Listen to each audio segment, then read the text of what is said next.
आज हम एक ऐसे विषय पर बात करने जा रहे हैं जो हमारे दिलों में एक अजीब सी बेचैनी और एक गहरा डर पैदा करता है। ये सोच पाना भी अब कितना असहज और भयावह हो गया है कि हमारा देश, बाबा साहेब डॉक्टर भीमराव अंबेडकर के सपनों का भारत आखिर किस दिशा में जा रहा है।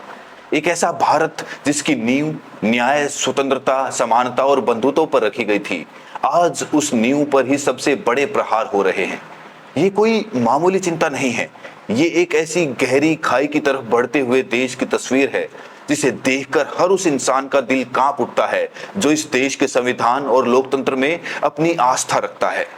जब हम बाबा साहेब के भारत की कल्पना करते हैं तो हमारे सामने एक ऐसा राष्ट्र का चित्र उभरता है जहां कानून का राज हो, जहां हर व्यक्ति को, चाहे वो किसी भी जाति, धर्म या फिर लिंग का हो, समान अवसर और सम्मान मिले। एक ऐसा भारत जहां सबसे कमजोर व्यक्ति की आवाज भी उतनी ही शिद्दत से सुनी जाए जितनी सबसे ताकतवर व्यक्ति की। लेकिन आज जब हम अपने चारों ओर देखते हैं तो ये सपना टूटता हुआ, बिखरता हुआ नजर आता है। और इसका सबसे भयावह सबूत तब मिलता है जब इस देश के सर्वोच्च न्यायिक पद पर बैठे हुए व्यक्ति, भारत के मुख्य न्यायाधीश को खुलेआम सार्वजनिक मंच से धमकियां दी जा रही हों, उनके खिलाफ अपमानजनक, हिंसक और जहरीली बयानबाजी की जा रही हो। तो एक पल के लिए रुककर सोचिए, ये कोई साधारण घटना नहीं है, ये हमारे लोकतंत्र के हृदय पर किया गया एक सीधा हमला है। आप खुद इस बात का अंदाजा लगाइए कि एक आम नागरिक के लिए, एक आम बहुजन के लिए इन लोगों के मन में कैसे विचार होंगे। इनकी विचारधारा कितनी जहरीली और खतरनाक है जो देश के चीफ जस्टिस का वध करने जैसी बातें कर रही है। ये मानसिकता उस सड़ी गली व्यवस्था से पैदा होती है जो हजारों सालों से इस देश के मूल निवासियों को गुलाम बनाए रखना चाहती है। ये वही मनुवादी सोच है जो ये बर्दाश्त नहीं कर सकती कि एक व्यक्ति जो उनके बनाए हुए सामाजिक ढांचे में सबसे निचले पायदान पर खड़ा था, आज अपनी काबिलियत, अपनी मेहनत और बाबा साहेब के दिए गए संविधान की ताकत से देश के सबसे ऊंचे न्यायिक पद पर बैठकर न्याय कर रहा है। अगर न्याय का सबसे बड़ा प्रतीक, हमारे संविधान का सबसे बड़ा रक्षक ही सुरक्षित नहीं है, तो इस देश का आम आदमी, दलित, पिछड़ा, आदिवासी, महिला, अल्पसंख्यक कितना सुरक्षित हैं? ये सवाल आज हर उस व्यक्ति के मन में उठ रहा है जो इस देश से और इसके लोकतंत्र से प्यार करता है। ये सवाल उन करोड़ों लोगों के दिलों में एक कांटे की तरह चुभ रहा है जो आज भी न्यायपालिका को अपनी आखिरी उम्मीद मानते हैं। जब गांव के किसी कोने में एक दलित परिवार पर अत्याचार होता है, जब किसी आदिवासी की जमीन छीन ली जाती है, जब किसी पिछड़े वर्ग के छात्र को उसके हक से वंचित किया जाता है, तो वो इसी उम्मीद से अदालत का दरवाजा खटखटाता है ताकि उसे न्याय मिलेगा। लेकिन जब न्याय के मंदिर का सबसे बड़ा पुजारी ही सुरक्षित नहीं है, तो आम इंसान की उम्मीदों का क्या होगा?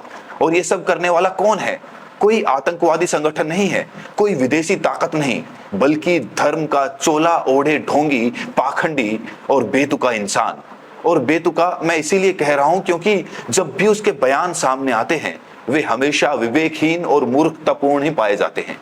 ये हमारे समाज का एक ऐसा कड़वा सच है कि यहाँ धर्म की आड़ में नफरत और अज्ञानता का कारोबार सबसे आसानी से चलता है। ऐसे ही एक बाबा का नाम है अनिरुद्ध आचार्य।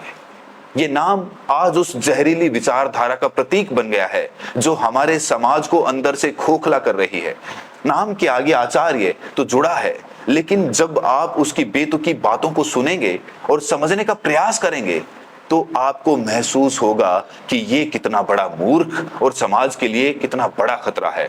आचार्य शब्द का अर्थ होता है गुरु, जो आचरण से सिखाए, जो ज्ञान का प्रकाश फैलाए। लेकिन ये व्यक्ति आचार्य शब्द को कलंकित कर रहा है। ये एक ऐसा व्यक्ति है जिसे ना तो भारत के संविधान की कोई समझ है, ना ही लोकतंत्र के मूल्यों का कोई ज्ञान है।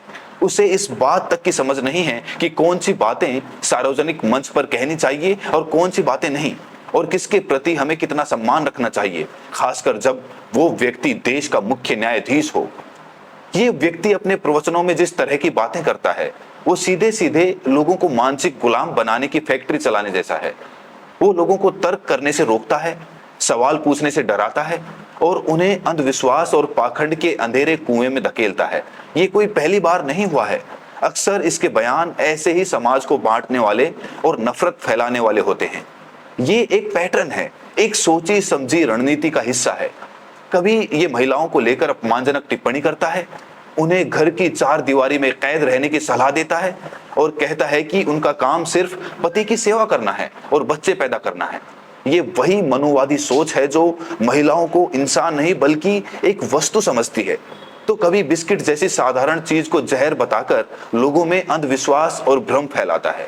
सोचिए, 21वीं सदी में जब दुनिया विज्ञान और तकनीक के दम पर चांद और मंगल पर पहुंच रही है, तब हमारे देश में ऐसे बाबा लोगों को ये बता रहे हैं कि बिस्किट खाने से धर्म भ्रष्ट हो जाएगा। कभी कुछ कहता है तो कभी कुछ, लेकिन इसका हर बयान समाज में जहर घोलने का ही काम करता है। ये व्यक्ति धर्म की आड़ में नफरत का एक ऐसा कारोबार चला रहा है जो हमारी सामाजिक एकता को दीमक की तरह खा रहा है। लेकिन इस बार इसने सारी हदें पार कर दी। इस बार उसने भारत के मुख्य न्यायाधीश माननीय जस्टिस BR गवई, जो दलित समाज से आते हैं, को लेकर एक ऐसा घिनौना और आपराधिक बयान दिया है जिससे पूरे दलित समाज, पूरे बहुजन समाज और संविधान में आस्था रखने वाले हर नागरिक के मन में गहरा आक्रोश पैदा हो गया है। जस्टिस गवई का उस पद पर होना सिर्फ एक व्यक्ति की उपलब्धि नहीं है, ये उन करोड़ों लोगों की आशाओं का प्रतीक है जिन्हें सदियों तक ज्ञान और सम्मान के हर अधिकार से वंचित रखा गया। उनका वहां होना बाबा साहेब के उस सपने के सच होने जैसा है जहां उन्होंने कहा था कि एक दिन इस देश में हर पद पर हर समाज का व्यक्ति अपनी काबिलियत से पहुंच सकेगा। और इसी बात से इन मनुवादी ताकतों को सबसे ज्यादा तकलीफ है। इस वीडियो में हम इसी पर विस्तार से चर्चा करने वाले हैं। नमस्कार, मैं राहुल यादव। आप ये वीडियो देश के किस कोने से देख रहे हैं, कमेंट सेक्शन में जरूर बताएं। हम ये समझने की कोशिश करेंगे कि ये सिर्फ एक बयान नहीं बल्कि एक सोची समझी साजिश का हिस्सा कैसे है। ये उस गहरी और खतरनाक मानसिकता का प्रतीक है जो भारत को वापस उसी अंधकार युग में ले जाना चाहती है जहां इंसान को इंसान नहीं समझा जाता था। आज की जो गोदी मीडिया है वो सिर्फ आपको उतना ही सच दिखाती है जितना उसे किसी बंद कमरे में बताने का आदेश दिया जाता है। ये मीडिया अब लोकतंत्र का चौथा स्तंभ नहीं है बल्कि सत्ता के हाथ की कठपुतली बन चुकी है।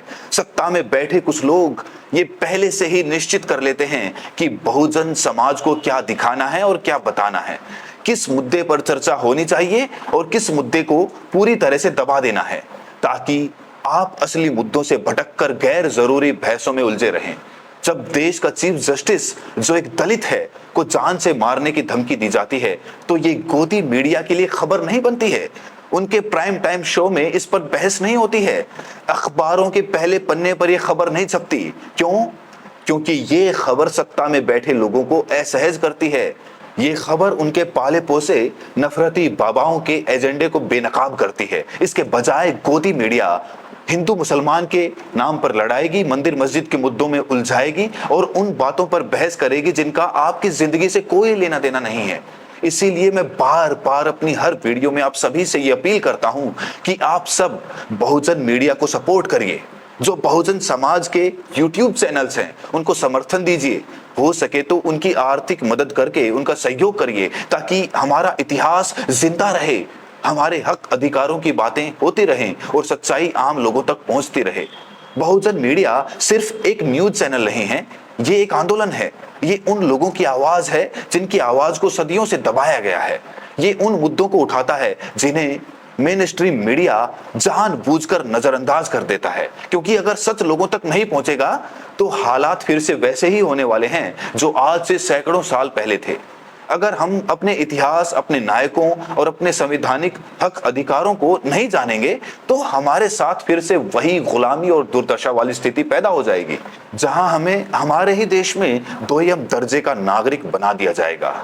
वो द्वार वापस आ जाएगा जब हमें सार्वजनिक कुओं से पानी पीने का अधिकार नहीं था, जब हमारे बच्चों को स्कूलों में अलग बिठाया जाता था, जब हमें अपनी परछाई से भी ऊंची जातियों के लोगों को अपवित्र करने का दोषी माना जाता था।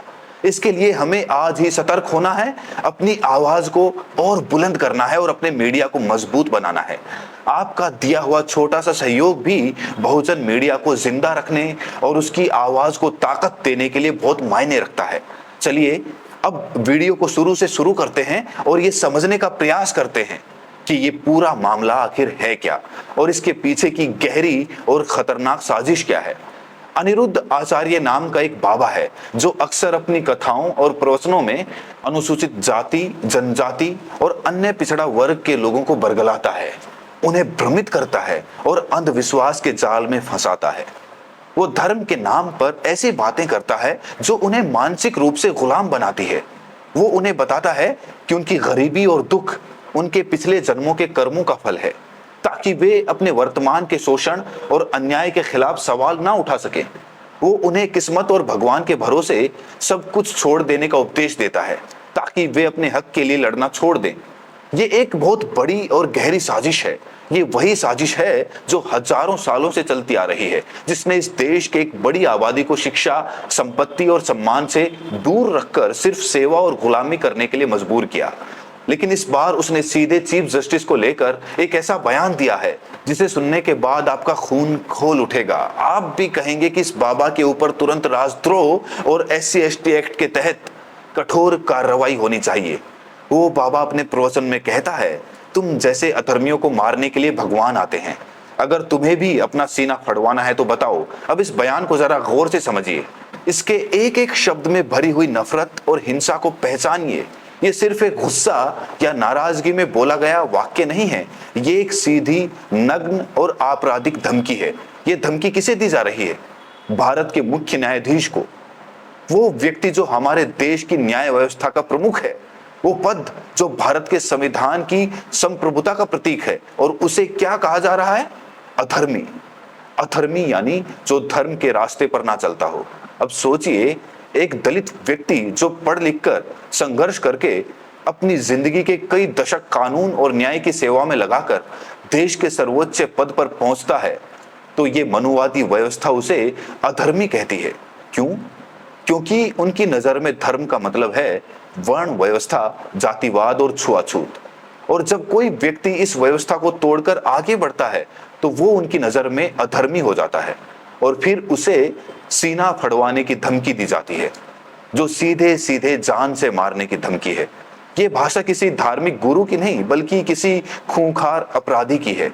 ये वही भाषा है जिसका इस्तेमाल सामंती जमींदार अपने खेतों में काम करने वाले बंधुआ मजदूरों को डराने के लिए किया करते थे। ये बयान सिर्फ एक व्यक्ति के खिलाफ नहीं, बल्कि भारत की पूरी न्यायपालिका के खिलाफ है। ये उस संविधान पर हमला है जिसकी रक्षा करने की शपथ लेकर एक जज अपनी कुर्सी पर बैठता है।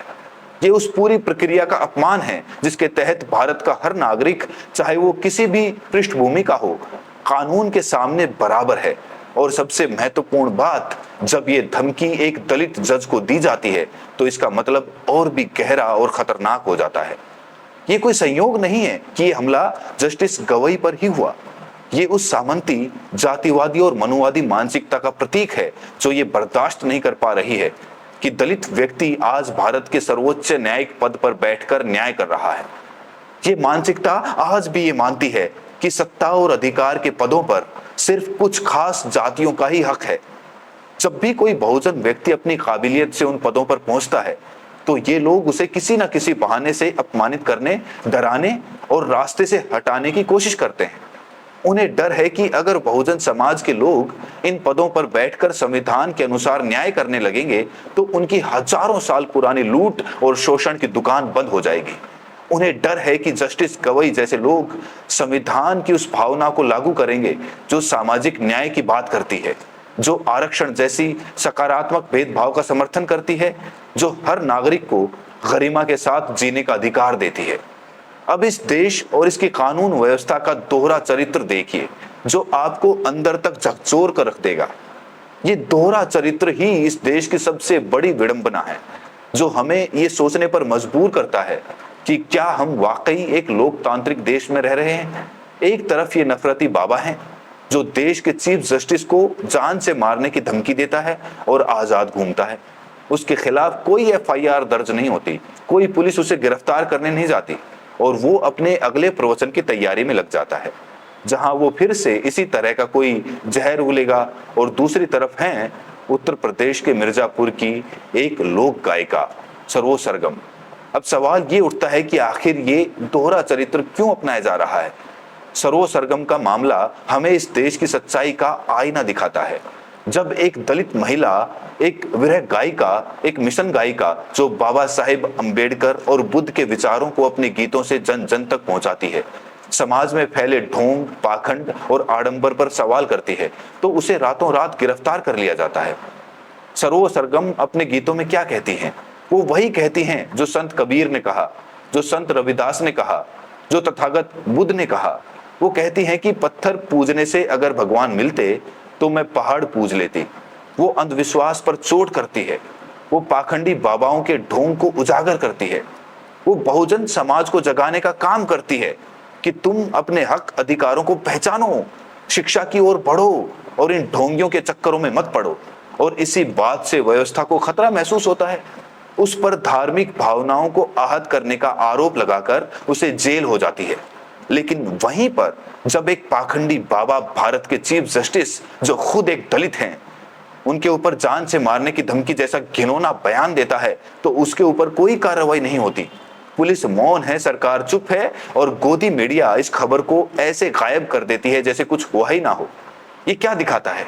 ये दिखाता है कि इस देश में दो तरह के कानून हैं। एक कानून उन लोगों के लिए है जो सवाल उठाते हैं, जो तर्क करते हैं, जो बहुजन समाज को जगाने का काम करते हैं। उनके लिए कानून बहुत सख्त है। उनकी एक आवाज पर धार्मिक भावनाएं आहत हो जाती हैं और उन्हें तुरंत जेल में डाल दिया जाता है। और दूसरा कानून उन लोगों के लिए है जो धर्म की आड़ में नफरत बेचते हैं, जो सत्ता की दलाली करते हैं और जो लोगों को मानसिक गुलाम बनाए रखना चाहते हैं। उनके लिए कानून अंधा, बहरा और गूंगा हो जाता है। वे चाहे किसी की भी हत्या की धमकी दें, चाहे संविधान को गाली दें, उनका बाल भी बांका नहीं होता। सरोज सरगम का अपराध सिर्फ इतना था कि उन्होंने अपने संवैधानिक अधिकार, अभिव्यक्ति की आजादी का इस्तेमाल किया।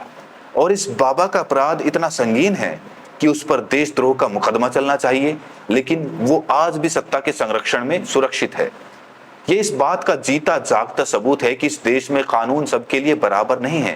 कानून भी आपकी जाति और आपकी विचारधारा देखकर काम करता है। तो अब सबसे बड़ा सवाल ये है कि कौन है वो लोग जो ऐसे बाबाओं का संरक्षण कर रहे हैं?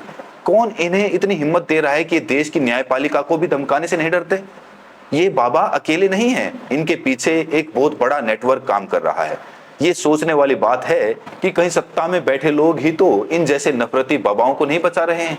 कहीं ये एक सोची समझी रणनीति तो नहीं है कि ऐसे बाबाओं को खुली छूट दे दो ताकि ये समाज को हिंदू मुसलमान में, जातियों में बांटते रहें, लोगों का ध्यान महंगाई, बेरोजगारी, शिक्षा, स्वास्थ्य जैसे असली मुद्दों से भटकाते रहें और सत्ताधारी लोग आराम से अपनी कुर्सी पर बैठे रहें। जब लोग इन बाबाओं के फैलाए नफरत और अंधविश्वास में उलझे रहेंगे तो वो सरकार से सवाल नहीं पूछेंगे कि हमारे बच्चों को अच्छी शिक्षा क्यों नहीं मिल रही, हमें रोजगार क्यों नहीं मिल रहा, पेट्रोल डीजल के दाम आसमान क्यों छू रहे हैं। ये एक बहुत पुरानी और सफल रणनीति है, फूट डालो और राज करो। और ये बाबा इस रणनीति के सबसे सफल सिपाही हैं। ये साफ दिखाता है कि ये व्यवस्था किसके साथ खड़ी है और किसके खिलाफ काम कर रही है। ये अन्याय नहीं तो और क्या है? ये हमारे लोकतंत्र और संविधान पर एक सीधा हमला है। जब देश का सबसे बड़ा जज ही सुरक्षित नहीं है, जब उसे उसकी जाति की वजह से निशाना बनाया जा रहा है, तो आप कल्पना करिए कि एक दूर दराज के गांव में रहने वाले एक आम दलित, पिछड़े या आदिवासी के साथ जब कोई अन्याय होता होगा तो उसकी सुनवाई कौन करता होगा? उसे न्याय कैसे मिलता होगा? जब थाने में बैठा दरोगा, तहसील में बैठा अधिकारी और जिले में बैठा कलेक्टर उसी मनुवादी मानसिकता का होता है, तो एक गरीब बेसहारा बहुजन की फरियाद कौन सुनेगा? ये घटना हमें ये सोचने पर मजबूर करती है कि हमारी लड़ाई कितनी बड़ी और कितनी जरूरी है। ये सिर्फ एक बाबा के खिलाफ लड़ाई नहीं है, ये उस पूरी मनुवादी विचारधारा के खिलाफ लड़ाई है जो आज भी हमारे समाज की जड़ों में बैठी है और हमारे संविधान को खत्म कर देना चाहती है। ये उस व्यवस्था के खिलाफ लड़ाई है जो नहीं चाहती कि बहुजन समाज के लोग पढ़ें लिखें, आगे बढ़ें और सत्ता में अपनी हिस्सेदारी मांगे। अब सवाल आप सबसे है, इस देश के जागरूक नागरिकों से है, बहुजन समाज के लोगों से है, इंसाफ पसंद लोगों से है। आप क्या चाहते हैं? क्या हमें चुपचाप ये सब देखते रहना चाहिए? क्या हमें ये मान लेना चाहिए कि इस देश में अब कानून का राज खत्म हो चुका है और अब सिर्फ लाठी का राज चलेगा? क्या अनिरुद्ध आचार्य जैसे बाबाओं को ऐसे ही नफरत फैलाने और धमकियां देने की खुली छूट मिलनी चाहिए? या फिर हमें इसके खिलाफ आवाज उठानी चाहिए? क्या ऐसे बाबाओं के ऊपर कठोर से कठोर कार्रवाई होनी चाहिए? क्या उनके ऊपर देश के मुख्य न्यायाधीश को धमकाने के लिए राजद्रोह का मुकदमा दर्ज नहीं होना चाहिए? क्या उनके ऊपर SC/ST एक्ट के तहत, जो विशेष रूप से दलितों और आदिवासियों को जातिगत अपमान और अत्याचार से बचाने के लिए बनाया गया है, मुकदमा दर्ज नहीं होना चाहिए क्या?